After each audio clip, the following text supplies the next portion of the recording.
দর্শক আসসালামু আলাইকুম ওয়া রাহমাতুল্লাহি ওয়া বারাকাতুহু।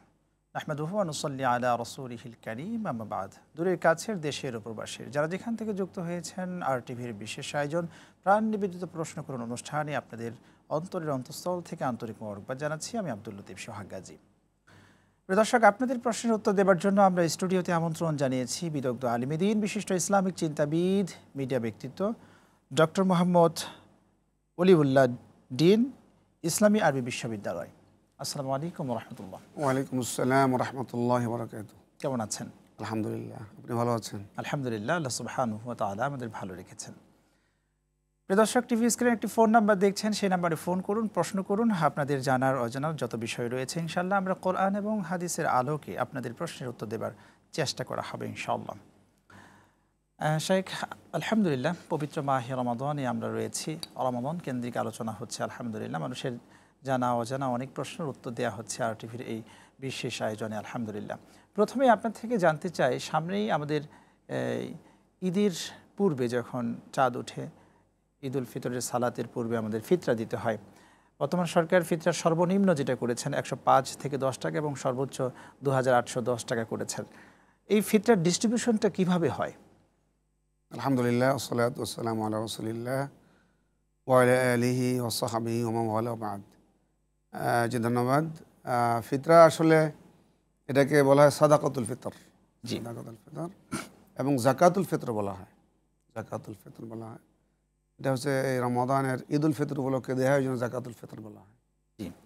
তো আসলে মূলত ঈদের আনন্দ ভাগাভাগি করে নেওয়ার জন্য এই ফিতরাটা ফরজ করা হয়েছে। হাদিসে বলা হয়েছে ফরাদা রাসূল সাল্লাল্লাহু আলাইহি ওয়াসাল্লাম যাকাত আল ফিতর। তো এটা আমাদের হানাফি মাযহাবে বলা হয়েছে ওয়াজিব। আচ্ছা। তো হাদিসে আছে ফরজ শব্দ আসছে আর কি। রাসূল সাল্লাম যাকাতুল ফিতর নির্ধারণ করে দিয়েছেন বা বাধ্যবাধকতামূলক করে দিয়েছেন। তো এই যাকাতুল ফিতর মূলত এটা ধার্য করার মূল কারণ হচ্ছে হাদিসে আসছে যে তুহরাতান লিস-সিয়ামি মিনাল লাগwi ওয়ার রাফাস। আমরা সিয়াম সাধনার মধ্যে আমাদের সিয়ামের মধ্যে কিছু ত্রুটি বিচ্যুতি হয় হালকা পাতলা, তো এগুলো মিটে যায়, এগুলো পবিত্র হয়ে যায়, রোজা পবিত্র হয়ে যায়। ও তু'মাতাল লিল মাসাকিন, এবং মিসকিনরা যাতে খাদ্য পায়। তো মূলত ঈদ মানে আনন্দ। এই এক মাস রোজা রাখার পরে আমরা যাতে ঈদ যাতে সবাই, ধনী গরিব সবাই করতে পারে, এই জন্য হলো এই ফিতরাটা চালু করা হয়েছে আর কি। একটা হচ্ছে রোজাকে পবিত্র করার জন্য, আরেকটা হচ্ছে যে সবাই যাতে ঈদ ভাগাভাগি করতে পারে। তো এটা দেওয়ার নিয়ম হচ্ছে যে আপনার ঈদের দিন সকালবেলা দেয়া হলো উচিত। সুন্নাহ হলে ঈদের দিন সকালবেলা দেয়া, অবশ্যই ঈদগাহে যাওয়ার আগে। তবে 1-2 দিন আগে দিলেও কোনো সমস্যা নেই, আদায় হয়ে যাবে ইনশাআল্লাহ। আর যেটা আপনি বলেছেন যে নির্ধারণ করা, যেটা আর কি, এটা আমাদের সরকারিভাবে, আমিও নির্ধারণ কমিটির সদস্য ছিলাম। আচ্ছা। ইসলামিক ফাউন্ডেশন যেটা করে আর কি সরকারিভাবে, আমাদের দেশে যেটা নিসফু সাইম মিন কামহিন, যে আধা সা গম বা আটা দেওয়ার কথা বলা আছে। তো আমরা এই আটার কথাটা আর কি, আধা স আটা, এটাকে ইসলামিক ফাউন্ডেশন আমরা যেটা নির্ধারণ করেছি আর কি। স এবং মুদ এগুলো যেহেতু আরবীয় পরিভাষার পরিমাপ, আমরা এটা আরব দেশেও কম বেশি হয় আর কি। আমরা মোটামুটি মাঝামাঝি একটা, যেটা গরিবের জন্য বেশি উপকারী হয়, আনফালিল ফকারা হয়, এই জন্য 3 কেজি 300 গ্রাম হচ্ছে 1 সা, আর হলো যে 1 কেজি 650 গ্রাম হচ্ছে, শুনবো একটা ফোন নিয়ে আসি, অর্ধ সা। দর্শক কে আছেন? আসসালামু আলাইকুম, নাম বলে প্রশ্ন করুন। দর্শক আসসালামু আলাইকুম। ওয়ালাইকুম আসসালাম ওয়া রাহমাতুল্লাহ। আসসালামু আলাইকুম। ওয়া আলাইকুম আসসালাম, আপনার প্রশ্ন করুন। আমি প্রশ্ন করতেছি যে আমি যে আপনার বাথরুমে গোসল করি এবং ওখানে যে কমোড আছে ওখানে পায়খানা প্রস্রাব করি, কিন্তু গোসল করার সময় আমরা যে আলাদা আবার বাথরুমের জায়গা আছে, ওখানে গা গোসল ধুই, উযু বানাই, আল্লাহ রাসূলের নাম কালাম লই অনেক সময়, তাতে কি আমি কোনো পাপের ভাগী হচ্ছি? ওকে, আপনি থাকুন আমাদের সাথে, ইনশাআল্লাহ আপনার প্রশ্নের উত্তর দেওয়া হবে। জি, যেটা বলছিলাম আর কি, তো এই গম বা আটা বাদে বাকি সবগুলি একসা দিতে হবে। আচ্ছা। তো সেই হিসেবে আমাদের বাংলাদেশের বাজার দরে আমরা দেখেছি যে গম বা আটার যে মোটামুটি মাঝামাঝি মূল্য আর কি, সর্বনিম্ন না সর্বোচ্চ না, মাঝামাঝি যে মূল্য আছে তাতে 110 টাকা হয় আর কি। আচ্ছা। 1 কেজি 650 গ্রাম 110 টাকা হয়। আর বাকি যেগুলো আছে আপনার খেজুর, কিশমিশ, পনির, এগুলো তো দিতে হবে 1 সা, 3 কেজি 300 গ্রাম। সর্বোচ্চ যেটা পনিরের দাম ধরা হয়েছে, পনির হলো সর্বোচ্চ দাম 2805 টাকা। এই হিসেবে আমাদের এটা ধরা হয়েছে। তো আমাদের কেউ যদি 110 টাকা দেয় এটা আদায় হয়ে যাবে। আর কেউ যদি মনে করেন যে তার অনেক সম্পদ আছে, তিনি আরও বেশি রেটে দেবেন, খেজুরের মূল্যে দেবেন বা জাবিব বা কিসমিসের মূল্যে দেবেন বা পনির মূল্যে দেবেন, দিতে পারেন। তাতে গরিবরা বেশি হকদার, মানে বেশি পেলো আর কি, তারা বেশি উপকৃত। জাযাকাল্লাহ, আমরা এই প্রশ্নের উত্তর পেয়েছি। আমাদের একজন দর্শক একটি প্রশ্ন করেছেন এবং একই বিষয়ে আরও অনেকেই জানতে চেয়েছেন। প্রশ্নটি হলো এরকমটা যে আমরা গোসলখানায় এখন ওয়াশরুমও থাকে, টয়লেট থাকে যে জায়গায়, সেই জায়গায় আমরা গোসল যখন আগে আলাদা একটা গোসলখানা থাকতো, সেখানে কুলি করতাম, আল্লাহ রসুলের নাম বলতাম। এখন তো একই সাথে টয়লেটও করা হয় একই জায়গায়। সেই ক্ষেত্রে সেই জায়গায় গোসলের সময় আল্লাহ রসুলের নাম বলা, এটার কতটা ইসলামী শরিয়াতের দৃষ্টিভঙ্গি কি বলছে?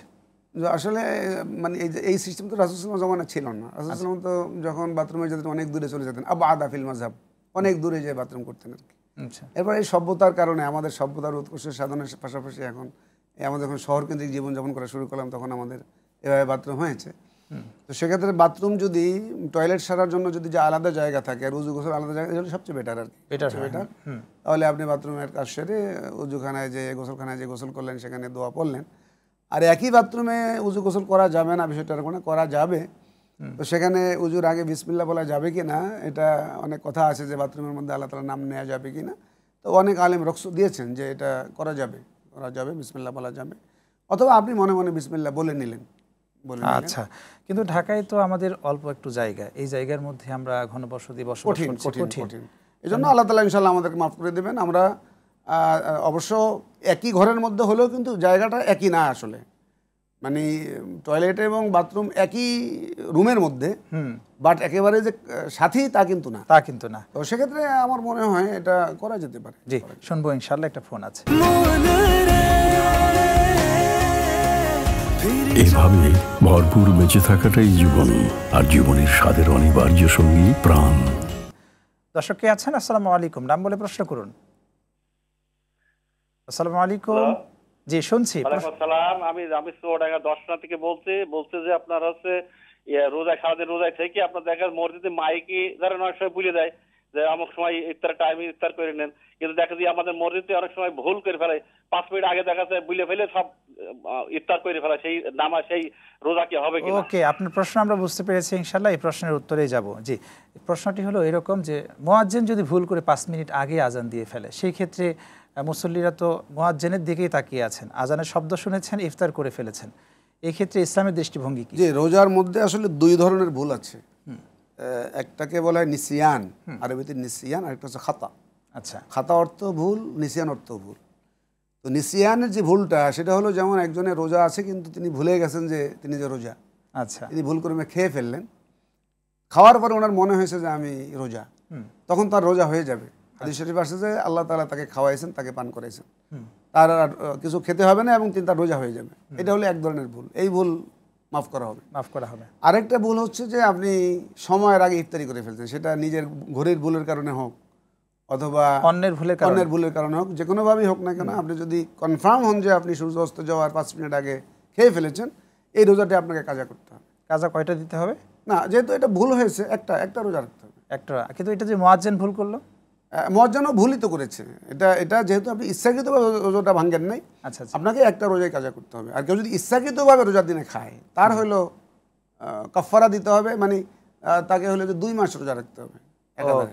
এটা যিনি ভুলক্রমে যিনি সময়ের আগে ইফতারি করে ফেলছেন অথবা সময়ের পরে সাহারি করে ফেলছেন, তিনি ভুলক্রমে, এটা নিজের ভুল হোক অথবা অন্যের ভুলের কারণে হোক, মেঘলা দিন হয়তো পরে উনি কনফার্ম হয়েছেন যে আমি আগে করে ফেলছি, অথবা সাহারি টাইমের পরে সাহারি খেয়ে ফেলছি, সেক্ষেত্রে তিনি একটা রোজা রাখবেন।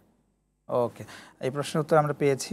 আমরা ছিলাম ফিতরাতে। ফিতরার আরেকটি প্রশ্ন হচ্ছে উল্লেখযোগ্য যে ঈদুল ফিতরের পূর্বে যদি সন্তান প্রসব করে, জন্ম নেয়, সেই সন্তানের কি ফিতরা দিতে হবে? এটা হচ্ছে যে যদি শেষ রোজার দিন সূর্য অস্ত যাওয়ার আগে যদি কোনো সন্তান জন্মগ্রহণ করে, তাহলে তার ফিতরা দিতে হবে।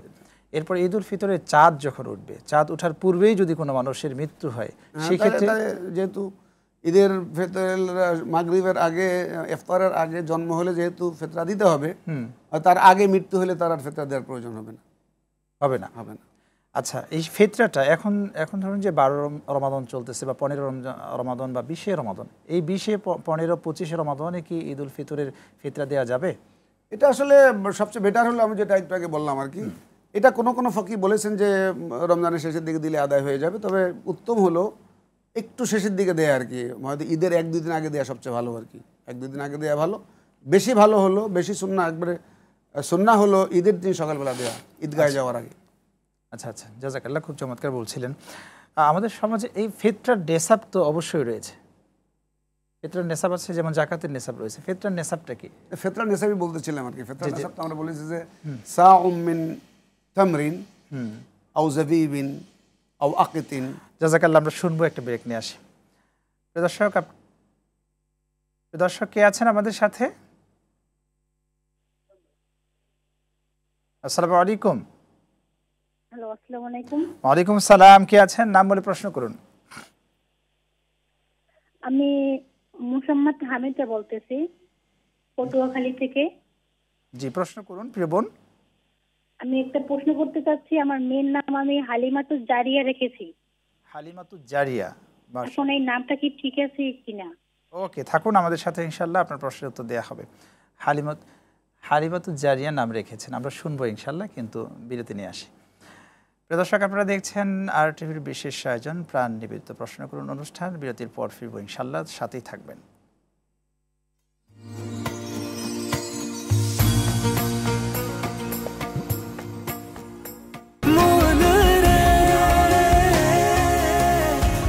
এভাবে ভরপুর বেঁচে থাকাটাই জীবন, আর জীবনের স্বাদের অনিবার্য সঙ্গী প্রাণ।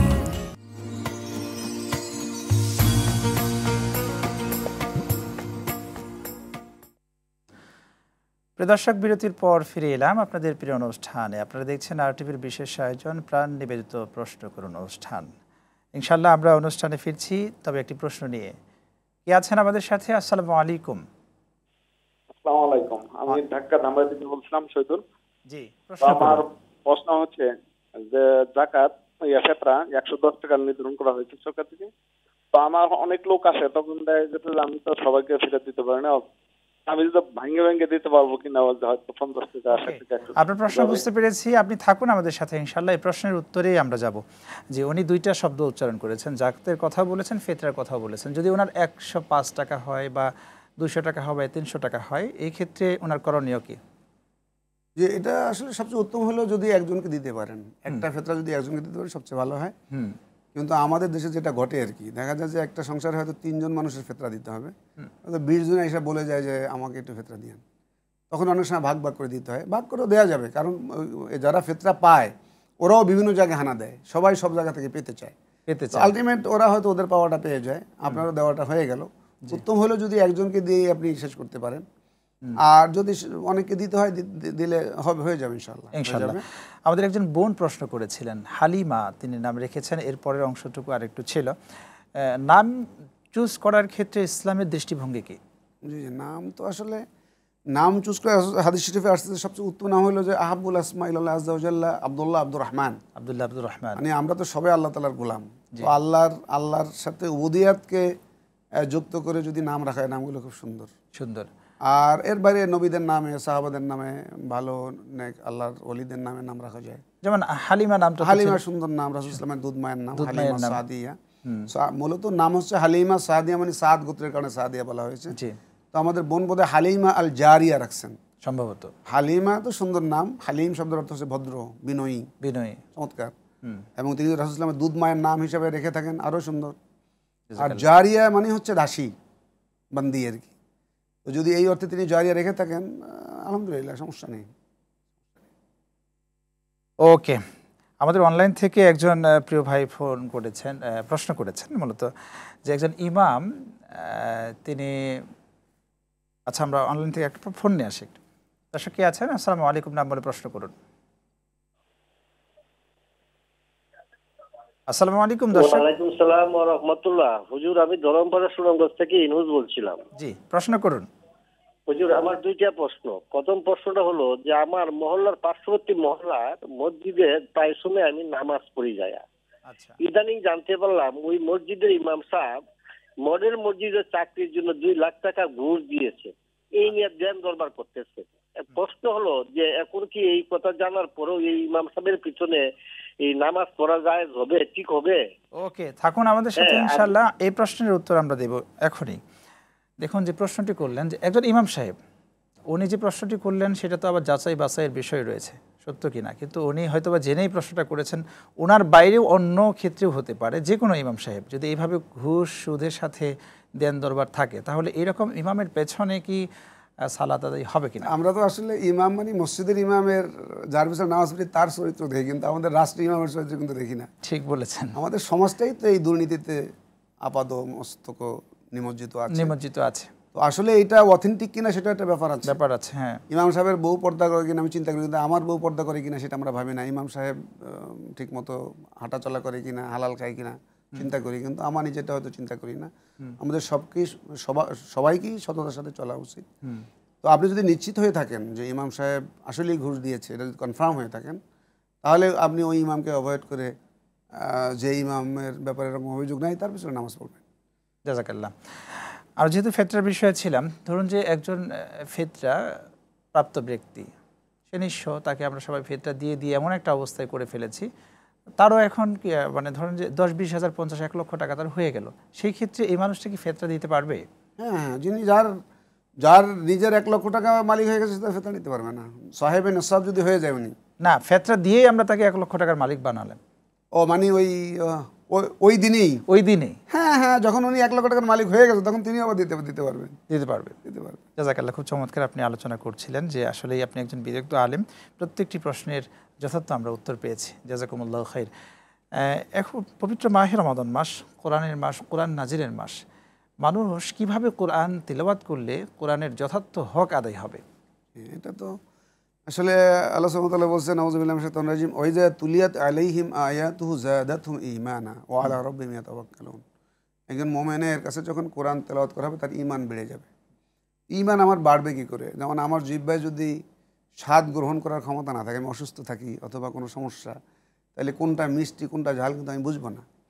তো তেলাওয়াত হচ্ছে হক তেলাওয়া, যেটা আর কি কোরআনকে বুঝতে হবে। সে বোঝার জন্য আমাদেরকে আরবি জানতে হবে, আরবি জানা ফরজ। আমরা আমাদের ছেলেদেরকে যেখানে আরবি শেখায় সেখানে আমাদের ছেলেদেরকে পাঠাতে হবে। আমি যদি আমার ছেলেকে ডাক্তার ইঞ্জিনিয়ার বানাতে চাই, দোষ নেই, কিন্তু তাকে আগে কোরআন শেখাতে হবে। একজন মুমিনের জন্য কোরআন শিক্ষা করা ফরজ।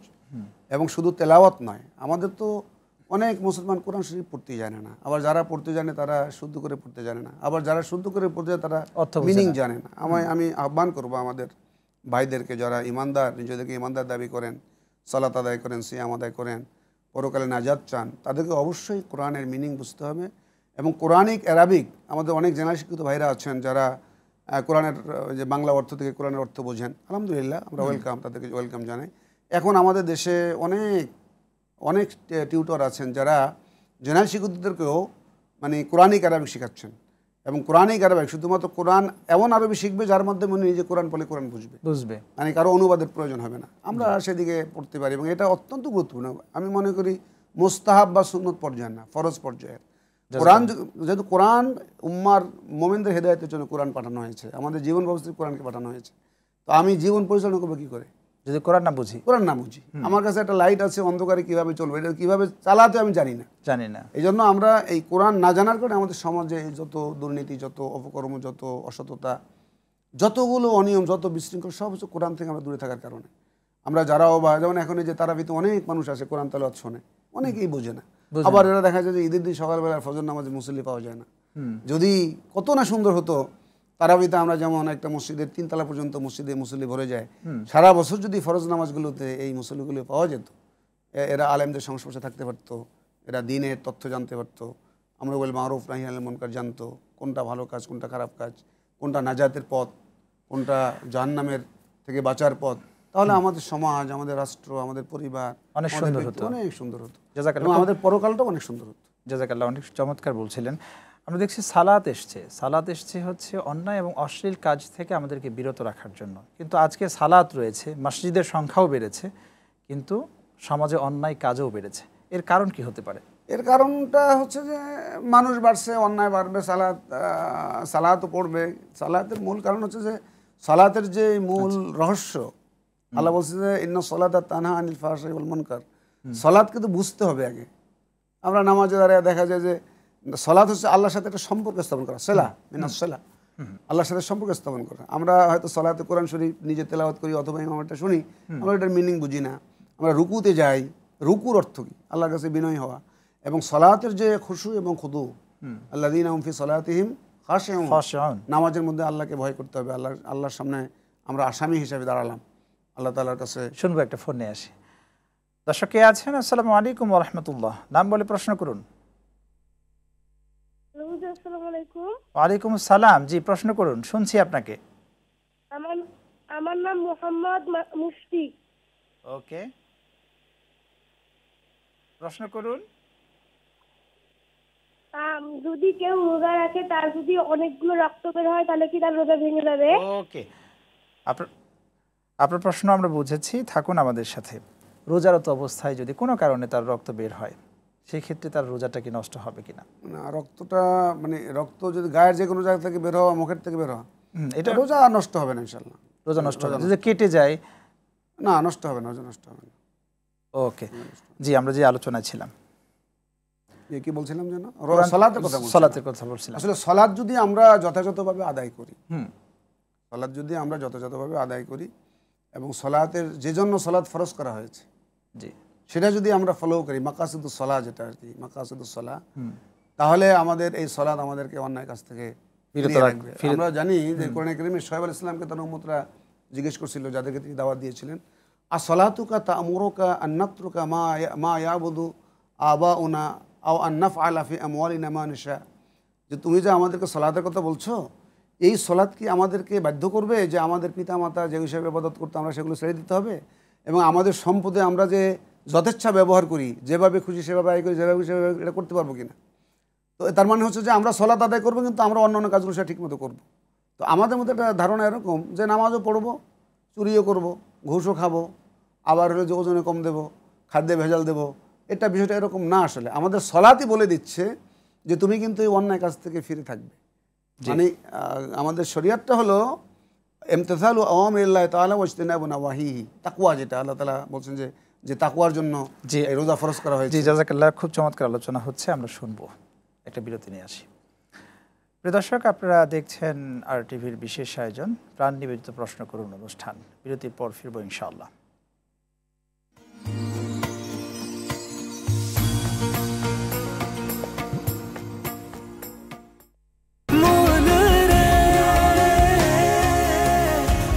এভাবে ভরপুর বেঁচে থাকাটাই জীবন, আর জীবনের স্বাদের অনিবার্য সঙ্গী প্রাণ।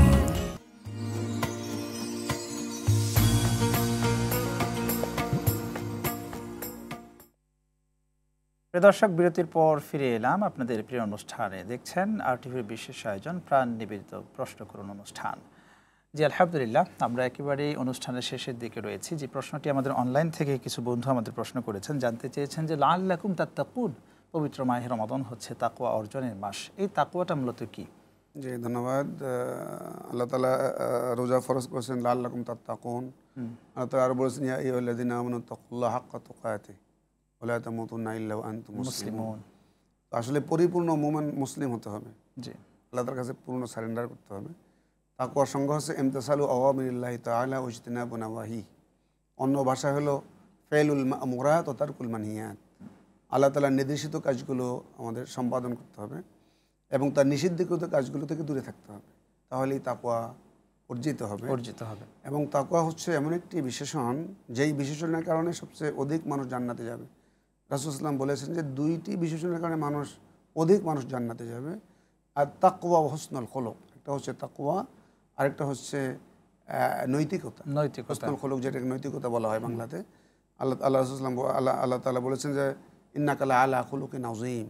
রাসূল সাল্লামকে বলা হয়েছে যে তিনি হচ্ছেন সবচেয়ে উন্নত চরিত্রের অধিকারী। এবং রাসূল সাল্লাম বলেছেন যে তোমাদের মধ্যে ওই ব্যক্তি সবচেয়ে উত্তম, আল্লাযীনা হুম খিয়ারুকুম মানে আহাসিনুকুম আখলাকান, খিয়ারুকুম আহাসিনুকুম আখলাকান। তোমাদের মধ্যে ওই ব্যক্তি উত্তম যার চরিত্র সবচেয়ে ভালো, যিনি নৈতিকতা সবচেয়ে ভালো, যার সততা আছে। অসংখ্য ধন্যবাদ, আপনি এসে আজকে আমাদেরকে সময় দিয়েছেন। জাযাকাল্লাহ। বারাকাল্লাহু ফিকুম। প্রিয় দর্শক, আপনারা এতক্ষণ দেখলেন RTVর বিশেষ আয়োজন প্রাণ নিবেদিত প্রশ্ন করুন অনুষ্ঠান। আজ এই পর্যন্ত। আগামী পর্ব দেখার আমন্ত্রণ জানিয়ে এখানে বিদায় নিচ্ছি। সকলে ভালো থাকুন, সুস্থ থাকুন। আল্লাহ হাফেজ। আসসালামু আলাইকুম ওয়া রাহমাতুল্লাহি তাআলা ওয়া বারাকাতুহু।